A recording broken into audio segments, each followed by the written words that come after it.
오늘 새 사람은 새 삶으로 라는 제목으로 주신 말씀 전하겠습니다.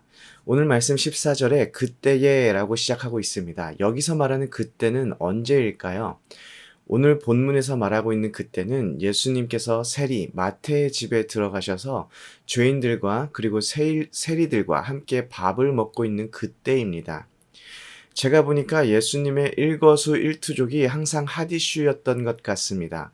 바로 앞절에서는 예수님께서 세리들과 그리고 죄인들과 함께 밥을 먹는 것을 가지고 바리새인들이 어떻게 세인들과 죄인들과 밥을 먹을 수 있느냐고 비난했었는데, 오늘은 또 똑같은 자리에서 세례 요한의 제자들이 예수님 앞에 나와 우리들, 다시 말해 세례 요한의 제자들인 자신들과 또 바리새인들은 금식을 하는데 어찌하여 당신의 제자들은 금식하지 아니하니나이까라고 질문합니다. 어제 제가 고대 유대 문화에서 스승인 랍비는 제자들, 그리고 제자들은 스승인 랍비의 행동을 서로 책임진다고 말씀드렸습니다. 세례 요한의 제자들이 어찌하여 당신의 제자들은 금식하지 아니하나이까라고 질문하였지만, 사실 실제적으로 이것은 어찌하여 당신과 그리고 당신의 제자들은 금식하지 않습니까? 라고 물어보는 것과 동일합니다. 지금 마태가 예수님을 만나서 자신의 모든 과거를 청산하고 새로운 삶을 시작하게 되는 날입니다. 마태의 집에서 예수님께서 죄인들과 세리들과 함께 식사를 하시며, 예수님께서 죄인을 부르러 왔다고 선포하신 감격스러운 이 날에 이번에는 금식을 가지고 걸고 넘어지고 있는 상황입니다. 아니, 다른 날에 조용히 물어보면 될 것인데 왜 굳이 그날 물어보고 있을까요? 달리 말해서 왜 이렇게 유대인들은, 바리새인들은 금식에 집착하고 있는 것일까요? 그것은 유대인들에게 경건한 삶의 표준이 되는 것이 있기 때문입니다. 경건한 신앙생활의 기준이 있는데 그것이 바로 기도, 구제, 그리고 금식입니다. 이제까지 내려오는 전통과 관습에 의하면 경건한 삶을 살기 위해서, 혹은 다른 이들에게 경건한 신앙생활의 삶을 가르쳐줘야 하는 입장에 있는 사람들은 응당, 기도, 구제, 그리고 금식에 힘을 써야 했다라는 것입니다. 그런데 예수님은 그런 모습을 보여주고 있지 않다는 것이지요. 제가 예를 들어 보겠습니다. 제가 새벽 기도를 하지 않는다면 한국 기독교 신앙을 배경으로 가지고 있는 분들은, 아니, 전도사라면서 왜 새벽 기도를 안 해? 라고 의구심을 가질 수 있을 것입니다. 저는 여기서 새벽 기도를 해야 한다, 말아야 한다, 이런 것이 아니라, 또 의구심을 갖는다고 잘못되었다고 말씀드리는 것이 아니라, 당시 문화 속에서 예수님과 예수님의 제자들이 금식하지 않는 모습을 바라보는 유대인들이 갖는 의문이, 한국 기독교 신앙을 배경으로 가지고 있는 분들이 새벽 기도를 하지 않는 전도사를 바라볼 때 생기는 의문과 같은 수준이라는 것을 이해시켜 드리기 위해서 이 예를 드렸습니다. 이에 대해서 예수님께서는 세 가지로 대답하십니다. 15절에 혼인집 손님들과 신랑이 함께 있을 동안에 슬퍼할 수 있으나 그러나 신랑을 빼앗긴 날이 이르리니 그때 금식할 것이라. 그리고 16절에 생배 조각을 낡은 옷에 붙이는 자가 없나니 이는 기운 것이 그 옷을 당기어 헤어짐이 더하게 됨이요. 그리고 마지막 17절이죠. 새 포도주를 낡은 가죽 부대에 넣지 아니하나니 그렇게 하면 부대가 터져 포도주도 쏟아지고 부대도 버리게 됨이라. 새 포도주는 새 부대에 넣어야 둘이 다 보존되느니라 라고 예수님께서 이렇게 세 가지 비유를 말씀해 주십니다. 예수님께서 말씀해 주신 세 가지 비유를 가만히 보면 발견할 수 있는 사실이 하나 있습니다. 생배 조각을 낡은 옷에 붙이면 옷이 망가지는 것, 그리고 새로운 포도주를 새 부대에 넣어야 해. 이러한 비유들은 많이 들어보고 또 사용하기도 하는 비유입니다. 언제 주로 사용할까요? 무언가를 계획하면서 옛날에 했던 것을 재탕하지 말고 새로운 방법, 새로운 것을 해보자라는 의도로 종종 새로운 포도주는 새 부대에 넣어야 해라는 표현을 사용하고는 합니다.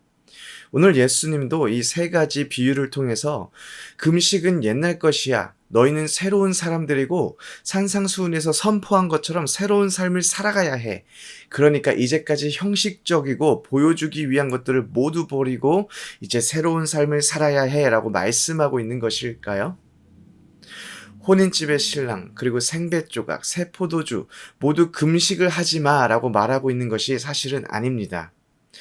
혼인집 신랑 비유에서 예수님의 의도가 무엇입니까? 지금은 아니지만 앞으로 금식할 때가 올 것이라는 것입니다.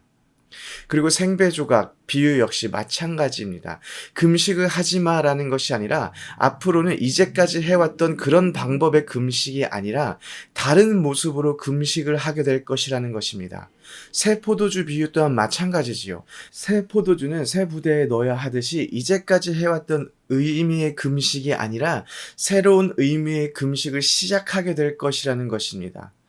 오늘 말씀에서 우리가 관심을 가지고 보아야 할 것은 낡은 옛것 이러한 것들이 아니라 새 시대가 왔다라는 것입니다. 낡은 옷과 헌 가죽 부대가 낡았다라는 것이 예수님의 포인트가 아니라 예수님의 관점은 새 시대가 왔다는 것입니다.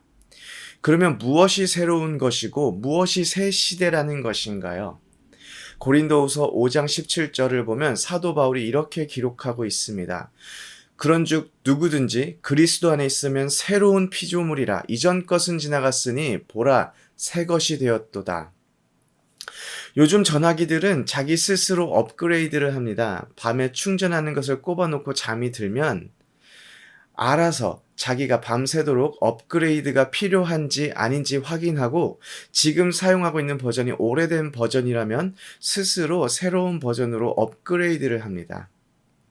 우리가 새로운 피조물이 되었다라는 것은 이전에 있던 우리의 모습이 오래된 버전이라서 업그레이드를 거쳐서 더 나은 버전이 되었다라는 것을 의미하는 것이 아닙니다.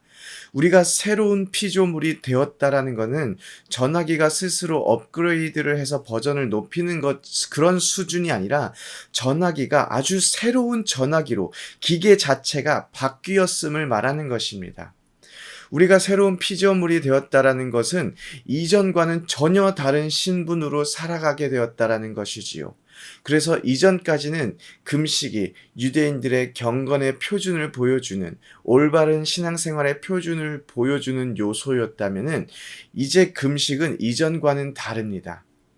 물론 여전히 금식으로 경건을 보여줄 수는 있겠지만 진정한 의미의 금식은 이제 예수님을 닮아가기 위한 하나의 훈련이 되었다라는 것입니다. 생배 조각을 새 옷에 그리고 새 포도주를 새 부대에 넣는 것은 우리의 모든 신앙생활과 삶의 이유가 이전과는 달라져야 된다라는 것을 의미합니다. 경건훈련이라는 말이 있습니다. 쉽게 말해서 말씀을 묵상하고 기도하고 찬양하고 금식하고 때로는 침묵하기도 하고 성도와 교제를 하기도 하고 또 섬김을 하기도 합니다. 이 모든 것을 경건훈련이라고 표현합니다. 예수 그리스도를 만나서 달라진 우리는 왜 경건훈련을 해야 할까요? 이 훈련을 통해서 우리가 얻는 것이 무엇일까요? 이 훈련이 우리에게 필요한 이유가 무엇일까요? 왜 우리가 말씀을 묵상하고 새벽마다 일어나 예배를 드리는 것으로 하루를 시작하고 찬양하고 기도하고 있습니까? 이전에는 어떤 의미였는지 모르지만 새로운 피조물이 된 우리는 예수 그리스도를 닮아가기 위함입니다. 이 모든 경건 훈련의 그 이유는 예수 그리스도를 닮아가는 것입니다. 내가 지식을 얻고 문제가 없이 풍요로운 삶을 살기 위해 말씀 읽고 묵상하고 예배드리고 기도하는 것이 아니라 예수 그리스도를 더 닮아가기 위해 우리가 주님 앞에 나아가는 것입니다. 이 시간 우리 곰곰이 묵상해 보기 원합니다. 내가 드리는 예배와 나의 기도와 말씀 묵상과 찬양과 궁극적으로 내가 살아가는 삶의 모습을 통하여 우리는 예수 그리스도를 닮아가고 있습니까? 이전에는 모르겠지만 이제 구원받은 우리의 삶의 이유와 목적은 예수 그리스도를 닮아가는 것입니다. 이것이 새 포도주를 새 부대에 담는 삶입니다. 오늘 하루만큼 더 예수 그리스도를 닮아가시기를 소원합니다. 아멘.